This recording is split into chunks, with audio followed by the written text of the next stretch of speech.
Welcome everyone to the Hoops Frenzy podcast. I'm Dean Holzwarth, along with my good friend Andy McDonald. We are officially into March Madness for high school hoops. Surprised we didn't have time to do this podcast right now, honestly. I know. With how busy it's been. It's been super busy. He's been busy covering games. I've been busy coaching games. Went short sleeve today because it's warmer outside. So that's just a sign of March Madness. You know what I'm saying? Yeah. So I just got back from Saginaw last night, a little 2-hour trip to Saginaw for the regional semis with Tri-Unity, so that was fun. Had to drive a van full of kids, but we got the job done, which we will talk about later. Andy was out at Caledonia. Mm-hmm. Saw a really, really good first game between Granville and Granville and Northview. Mm-hmm. Northview wins in overtime. Cam Ryan scores, I think, 10 points in overtime. It was 11 of the last 15. 11 of the last 15. Yep, that's what I got in my count. Did Granville, contain him pretty much until overtime, or just kind of give me your thoughts about that game? I haven't watched a game, I don't think, in the last 3 years where I hated not having a shot clock. More than last night, probably. That really? Was there a lot of there wasn't stalling, was there? Or was it just... Oh, they were stalling. Okay. So that's where I feel like a lot of people maybe shot clock don't. will be here. Didn't interrupt you. Yeah, it will be in the next couple of years. That's what I don't know if people realize, watching that game last night, how much of a part of the strategy that obviously I watch a lot of basketball. You watch a lot of basketball. Yeah. It's like from being around these games enough here, where I go to different games, when teams start to do it, and they have great ball handlers at Northview. They have guys that can dribble around for forever. They're good at passing. These guys have played with each other for a while, and they got up by 7 points at the end of the third. It felt like Granville would kind of nip at their heels and get back in the game, and then Northview would just get back up a little bit. Well, they were up by 7 going to the fourth, and by 7 minutes, Northview was already, you could tell every possession trying to kill a minute to a minute and 30 off the clock when they had the ball. And that ran them into trouble. That is the reason the game became a tie, because they stopped playing basketball. And that's where, for me, when I watch these kind of things, it does work to an advantage to an extent, because if you're up by 15 or even 10, that's enough of a gap to where if you play that strategy, you're probably going to win the game no matter what. Yes. 7 points, that feels a little bit too close to me to do what they tried doing last night, and I kept thinking it to myself, I'm like, this is going to burn them at some point, because you're more likely when you're not playing like yourself to make a mistake and turn the ball over, and that's where I think that even without a shot clock can be a disadvantage. And I got Granville back in the game last night. They hit a crazy and one towards overtime. Kid actually missed the free throws, and then he got the ball back on a steal, came back and got fouled and had to shoot 2 free throws to tie the game, and he made them both. So was that Carter Wade? No, it was not. He had a couple big threes down the stretch, but I'm forgetting his name right now. But anyway, so Granville tied it late. They did tie it late. They go to overtime, and in overtime, Cam Ryans was just I'm not losing this game. On a mission. That's what it was. He just took the ball every time, got the hole, made a couple of big shots. But I was next to the Granville student section the whole time. They were giving him a lot of crap all game, so he was having a lot of fun with that. Oh, yeah. They were definitely chanting some things at him, that's for sure. He waved goodbye to him at the end. It was I know that some people might frown upon that at the high school level. I think it was an awesome environment last night. It felt as close to a low-level college game that you could be at. It was that loud in there, and it was really cool. So, congrats to Northview moving on. Tough loss for Granville, man. You didn't want to see either one of those teams lose that game. It was just that kind of game that you didn't want to see that. Obviously, that was followed up by East Kentwood. Yep. And they got the win. They moved on. At the end of the day, we've talked about West Ottawa all year and how they're playing so well. They were playing, or had been playing so well toward the end of the season. They really have been, and it's even with their record, every game it's they're in. That conference is just so darn good. They just didn't. Last night, West Ottawa just didn't have the start that they needed. I think they might have shot 10% to start the game for the first quarter and a half. They made the first bucket of the game, and then it was just stuck there for forever. Okay. And East Kentwood got hot the other time. And at the end of the day, it looked like West Ottawa did kind of start to catch their stride by the second, but they could never catch up because they just had so big of a deficit. And East Kentwood's just too good of a team. They have so many guys that can beat you in so many ways, and they had. I have to think at least 8 or 9 people scored on that team last night. They're just deep, man. They're so deep. But a couple of great games out there last night. I'm already looking forward to Thursday. That's for sure.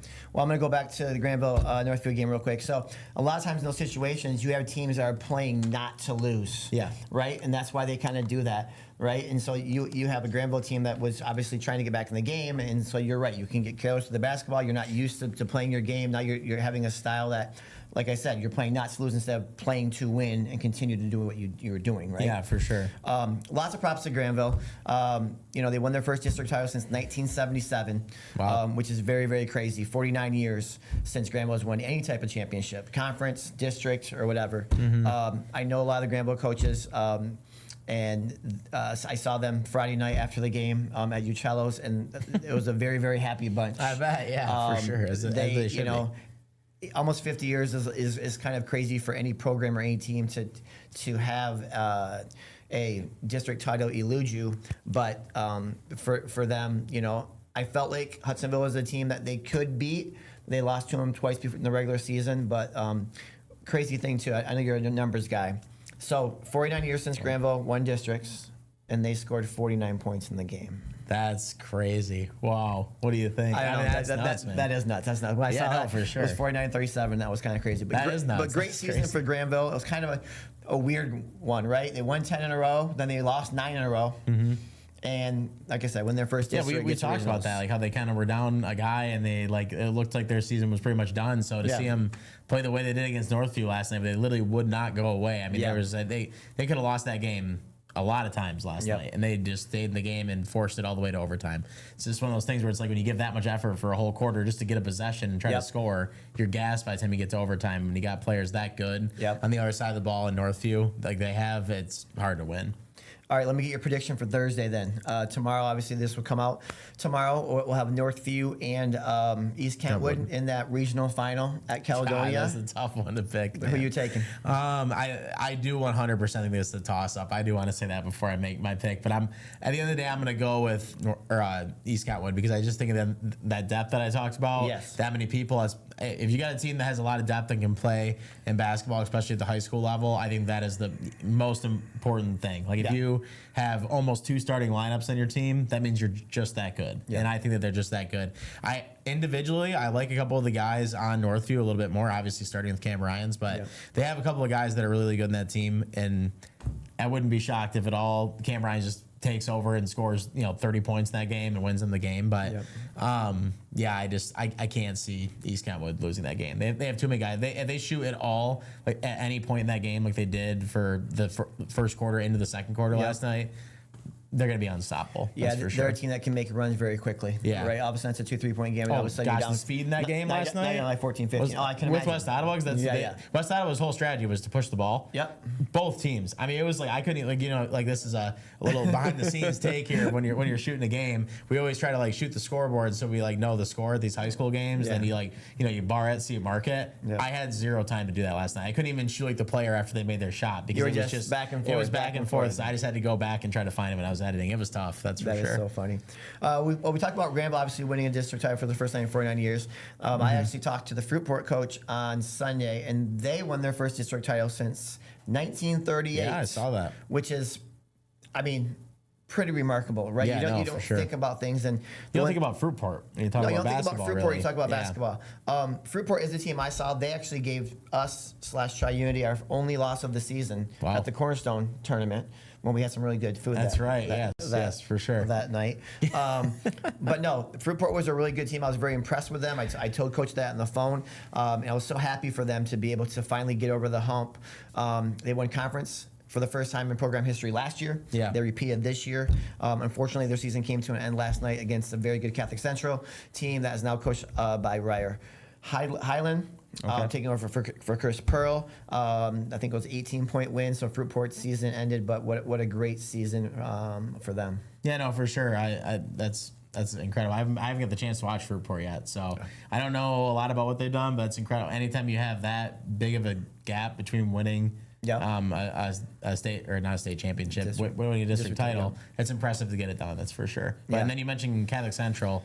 Man, I covered them a couple weeks ago. That was not a couple weeks ago. That was last Friday again. It's been really busy. Your days are all over the place. I have no clue what day it is right now. But they played against Granville Christian. I covered that game on Friday night. Man, I feel like that could have been a game that was like a regional title too. That was just so good back and forth. I mean, great student sections. It was so loud on both ends, and Catholic Central was able to find a way to make the last shot, basically, is what it felt like. It came down to the last minute, and both teams had daggers going back and forth.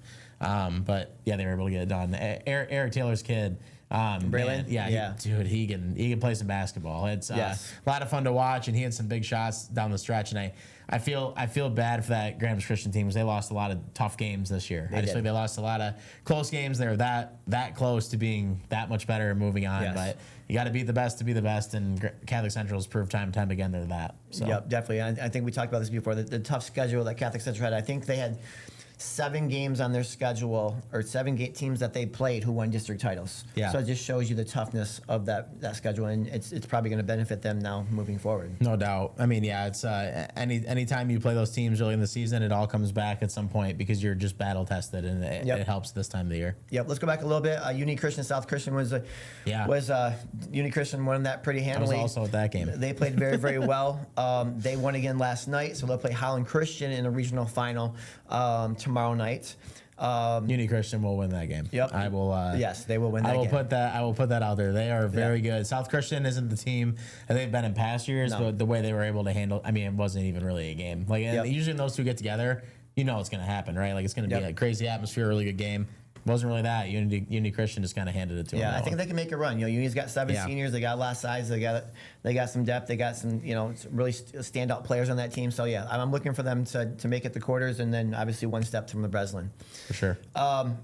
One of the games that was surprising to me last Friday, I don't know if you saw this, Rockford was up 24-3 or 25-4 at the end of the first quarter. It was definitely shocking. Shocking. At Muskegon. Yeah. And we talked about, like, hey, that's just going to be a great game. And it just never transpired into one because of that start by Rockford. And that's what happens sometimes. You get hype, but in basketball, that's the game of runs, as they say. Momentum. And if you start the game when you're up by that many points at this level, I mean, it's different when you got shot clocks. Again, we get back to that. But when you got shot clocks at a different level in college, like the game's just faster. People can come back. Obviously, the NBA, you can be down by 15 in the NBA, right? Yeah. But at high school, you get down 16-0 to start a game. I mean, it's almost impossible to come back from because at one point, Muskegon did that game back down to single digits, but just way too much to come back from when you're down by that much because Rockford's too good of a team. They're not going to let you that close back into a game if they have that kind of lead, it feels like. Yep. Rockford did win last night against Saginaw United, so they play in the regional final as well tomorrow. Yeah, it feels like Muskegon was their test, that's for sure. 100%. Couple more real quick. Division III, the only local team we had, Calvin Christian, is in the regional final now. They beat Kent City last night 53-50. So good win by Calvin Christian. We did play them as well, and then that's a very solid team as well, with a lot of good three-point shooting and a little bit of size in the middle. For sure. No doubt. Lastly, we'll kind of wrap up with Tri-Unity. We played a very, very good Saginaw Nouvelle Catholic Central. Okay. So we played last night. Down 10-4 early. We went on a 21-0 run to go up 15. That's right. Got the momentum, led by 15 at the half, and kind of hung on in the second half. So a lot of balanced scoring last night by Tri-Unity. And now we play Fowler in the regional finals tomorrow night up at Merrill High School, which is a little high school up near Saginaw, cornfields everywhere, and then there's just school. There's just school. So, like I said to you, last week we talked about Tri-Uni a couple weeks ago. Just the job that Brent Voorhees is doing with that program. But I'll tell you what, Fowler's going to have a lot of motivation because we beat them in the state championship game last year. You guys got to give my partner a lot of credit here for not being. He does his best to not sound biased during these.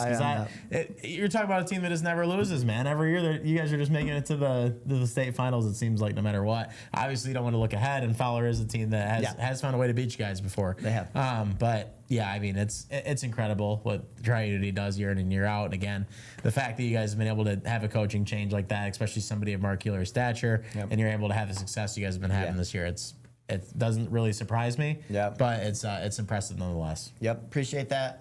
Like I said, hopefully we can win and make it to the quarters next Tuesday. So yeah, we probably will record next Tuesday or Wednesday. So we'll probably not talk about quarters necessarily. So we have quarterfinals next Tuesday, and then Thursday and Friday semifinals for boys, and then state finals next Saturday, which we will talk about that next week. So, we will. So hey, thanks for joining us this week. We appreciate it. Talk to you soon. Absolutely.